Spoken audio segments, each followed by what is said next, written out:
We're back here to talk more about the Senior Bowl going on in Mobile. Joe DeLeone, Ryan Roberts, more guys have been making names for themselves. We talked about some of the key players already on this show. Keanu Benton, Carl Brooks. Some other guys are starting to arise as really strong performers. Ryan, I want to roll right into this.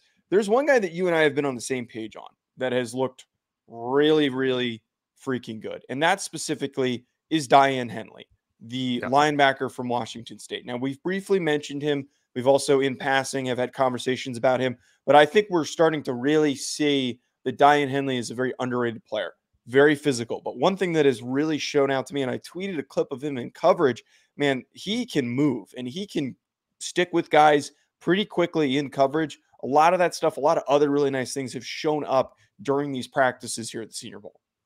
He is a very interesting football player. We've kind of covered him a little bit in the past, but he was a Nevada player for 5 years. He uses his 6 year of eligibility to grad transfer to Washington State. And the background he has, I think he was a former safety originally during his college career. And you saw that during these one-on-one opportunities to work against running backs and just generally in the passing game. He's a really smooth athlete, but on film, that's not really the brand that he plays, right? Like he's more of a downhill, like decisive thumper in the middle on top of being a really nice athlete. So he's turned heads, I think, all week because I think people had the assumption of him being a older player that is just kind of a downhill style player. But then you see the loose hips in the passing game, the ability to defend, in man-to-man coverage a bit against running backs and tight ends. This kid's a really nice athlete, really good football player. I think personally, and I would love to have a conversation about this for anybody that disagrees, but he's been the best linebacker in attendance this week, in my opinion, in Mobile, and I don't think it's particularly close. Like I think he has just been the best off-ball backer that we have seen all week. No, absolutely. And the one big thing that shines for a guy like Diane Henley is the length. We had a tall, long kid, very physical kid. And there were concerns for me on his instincts at times, him trying to find and track the football. But like, I haven't seen any issues with that. In a lot of the periods, the one-on-one coverage drills on running backs, the team periods, he's somebody that is just constantly making plays. And that's what it takes as a linebacker during the Senior Bowl to stand out and make a name for yourselves, is if you're making plays all over the field. And I think that Diane definitely fits that description, Ryan. Well, I would say this too, Joe. This is not – it's the same with the running back position in these All-Star game settings. This isn't really a setting that typically highlights linebackers, right? Because linebackers are judged by their ability to be consistent run fit players and to be able to work downhill and have quick triggers. We've seen in the inside run and in the team drills, there's not heavy contact, right? Like you're kind of thudding dudes. You're not taking them to the ground. So for some linebackers, they are limited in that evaluation. But the things that are popping is that you see the eye discipline that Diane's playing with in coverage. You see the looseness. And those things are fantastic because, again, that's not really where he wins, right? Like that's not his bread and butter. It's just adding to the resume of, hey, he can be a downhill thumper. He can play Mike. He can play a little bit of Will. But also in pass coverage, he has nice upside. And we've also seen him in those pass blocking one-on-ones against running backs where he's made a couple of guys look really stupid in those situations to finish out the quarterback, because he also did that really well at Washington State, being able to finish up the quarterback and get some sacks. So, I mean, there's not really a huge hole in this kid's game because he's got those 33-inch arms that you alluded to, right? He's got good athleticism. There's just a good football player all around. It's like he's a good run fitter. He's a strong kid. He's physical. He's not the biggest kid in the world, but he plays a physical brand, and he has the assets to affect the passing game. So I think when you all put that together, just a good football player, man. And there's just not many holes in a guy like Diane Henley. No, not a lot of holes for a guy like that. Another player who has really displayed a lot of promise in coverage, Caillou Blue Kelly, the Stanford defensive back. He had a pretty exciting pick six that drew a lot of attention during the second day of practice. But overall, you watch a lot of these coverage reps and you see a guy who is just making plays all over the football. We already talked about Christopher Smith and the impact that he has had early on, but I think that Caillou Blue Kelly deserves some recognition as one of the top defensive back performers this week. he's been all over the field. I feel like every time I'm watching tape on him and rewatching these practices, I'm like, who made that play? Oh, wait, it was Caillou Blue Kelly. Who was there in coverage and who locked this guy down? It was Caillou Blue Kelly. I really think that he has definitely had, I think it's safe to say, one of the top weeks, him and Christopher Smith, amongst all the defensive backs.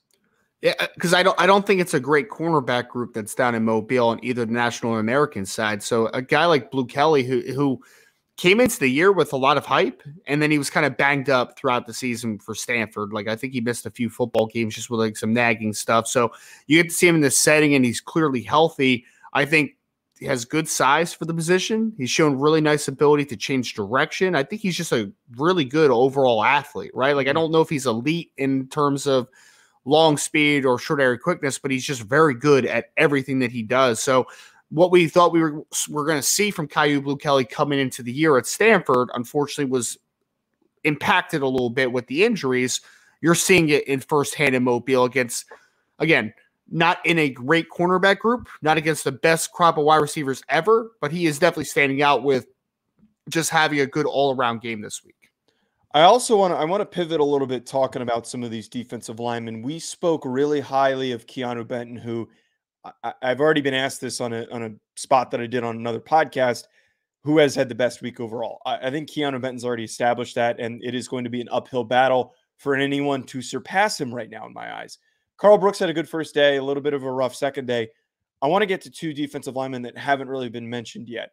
One's the Northwestern kid, whose name I'm going to let you pronounce because I'm horrendous at pronunciations. But I also want to, before we get to him really quickly, I want to discuss Nested Jade Silvera from Arizona State. Now, he's not as twitchy as I think as some of these other guys, but a really powerful kid. And there's a lot of times during these run periods where he's blowing guys up, he is creating penetration, and he's somebody who I don't think was necessarily on a lot of people's radars as a good defensive tackle, or as a highly draftable defensive tackle. I still don't think he really fits that day two range anywhere, but he could be a nice rotational piece that you put out there on rushing downs, the way that he has caused problems for some of these interior linemen. He is a really bizarre player because he started his career at Miami, and he was a sound player at Miami. Like, he was a contributor, he was a starter. And Arizona State, I feel like he had some impact in his lone year there out in Tempe, but he's a young man that is not flashy, right? Like, he doesn't have the great length. He's not an incredible athlete. He's a little bit of a wrecking ball inside, like he's a guy that is kind of organized chaos or bull in the china shop, like however you want to quantify him.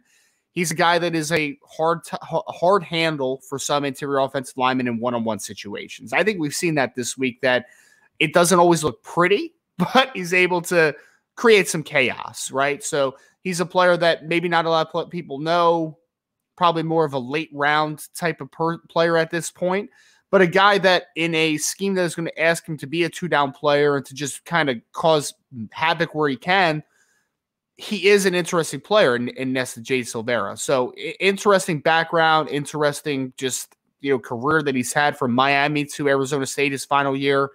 But he just is that kind of, he's a little bit of he's a pain in the ass, like that's what he is. Like, he's not going to ever lead a team in tackle for loss, have credible sack production, but he's just going to be kind of like annoying, right? He's going to be an annoying interior defensive lineman, and that's what you need at points.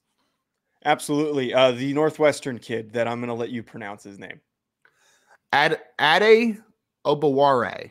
Ade Obaware. That is the very, very professional approach to getting his name right. Ade Obaware, though, we were talking about him earlier this morning before we taped, and I had mentioned he caught my attention on day one, and then seeing him continue to be unblockable on day two is really promising. You pointed out that physically he is a very odd kid, and he's making a transition from edge to the interior, but he's got a lot of length. He's a little short.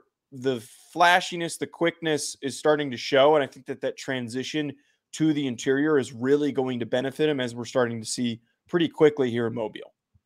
This is one of the most unique players that we have in the 2023 NFL draft. It's also one of the most odd evaluations to a degree because, like you said, Joe, I mean, he was playing, I'm pretty sure the spring measurement on him was like 260-something pounds. Like he was playing edge, you know, Yeah. and then he shows up this week, 6'1" and 5/8", so he's a shorter player, 284 pounds, but he's got 34-inch arms. I mean, think about this for a second. He is a hair under 6'2", not a hair, he's a little bit under 6'2", and he has a 6'10" wingspan.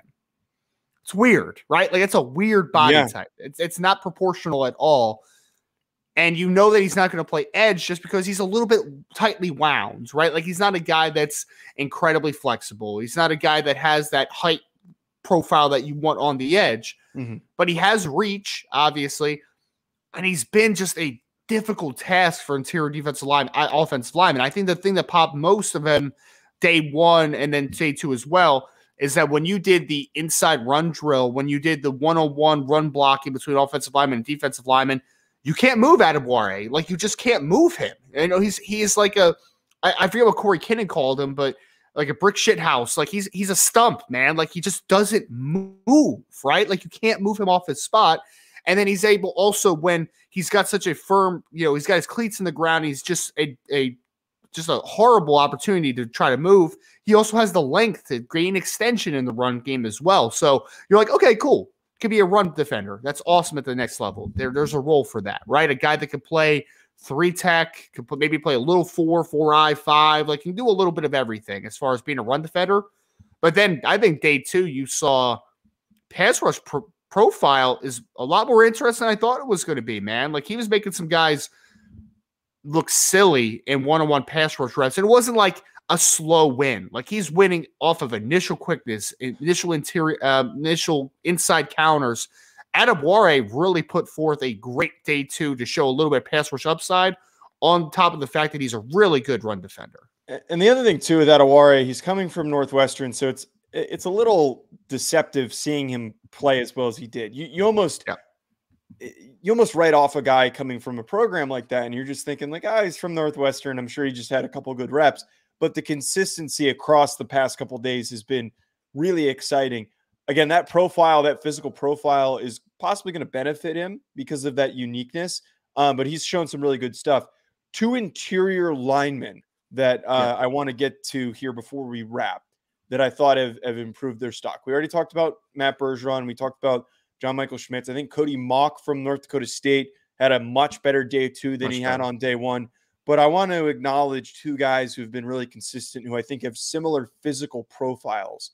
Steve Avila from TCU, stout, strong kid. And then Osiris Torrance, same thing. Wide as a wall. He is immovable. But more importantly, though, I think Steve Avila has opened my eyes, certainly, because of how strong he's been, how tough his base has been, and then how clean his footwork surprisingly has been. I had thought that coming into this, that Avila had some footwork issues, that he was a little bit inconsistent, but in these drills, he looked good at center. He looked good at guard.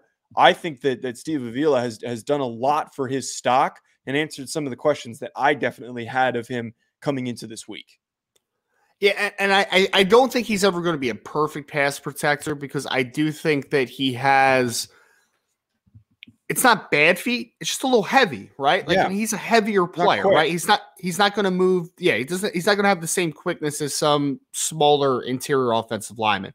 But what you saw yesterday, especially, is that when he gets his hips aligned and he gets in proper positioning, he's a brick wall as a pass protector, right? Like, he can fit inside and he can stall momentum early on in reps, and he has enough length at that position where once he gains inside leverage, he's really a tough guy to figure out because he weighed in at 6'3" and 1/8, 332 pounds. So that's a dense kid, right?